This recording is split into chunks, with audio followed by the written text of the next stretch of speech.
Maayong adlaw. Magandang umaga. Ay basta kay nindot kay kong adlaw ron mga madi. As you can see, good mood kay mang limpyo ang madi nyo ngayong araw mga madi. Iiba talaga ang tono natin pag nagtatagalog tayo mga madi ba? Iwan ko lang talaga sa nagko-comment dito mga madi na gusto magtagalog ako mga madi. Ito na nga mga madi. Once in a blue moon magyud na ako ni magawa mga madi na maglinis dito sa kapaligiran mga madi. Kaya ngayong araw mga madi, masaksihan niyo talaga ang paglilinis ko mga madi. Dito mo makikita, Madi, ang madaming butilya ng kulapo, mga Madi. Madi, bakit ka nagiging rapper dyan, Madi? Basta, mga Madi, mga palahubog, mga tao diri, mga Madi. Kay naada sa palahubog ang loyal, mga Madi. Is this true?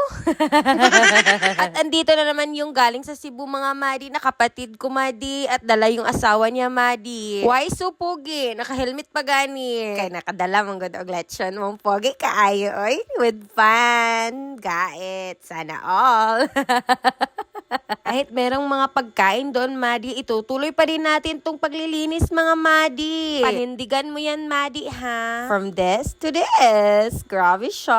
Ang linis. Uy, may extended pa pala, mga Madi. Grabe talaga yung paglilinis mo ngayon, Madi, ha? Kasi nga, mga Madi, dati pa talaga ako kapag naglilinis, mga Madi, ayaw ko talaga na mayroon pang nahibilin, mga Madi. Gusto ko malinis talaga lahat, Madi. Kay talag saraman maglinis, Madi. At tayo ay maghugas na ng paa, Madi. Andito pala ang aking bini maoy, Madi. At dahil sabi nila mga Madi, alas daw yung makapayas na ganito, Madi, na mga laki, Madi, na magtagbo, Madi. Kaya pinaputol ko sa kapatid ko, mga Madi. Nalinis ko na yung kanal, Madi. Aron meron na luyan ng water, Madi.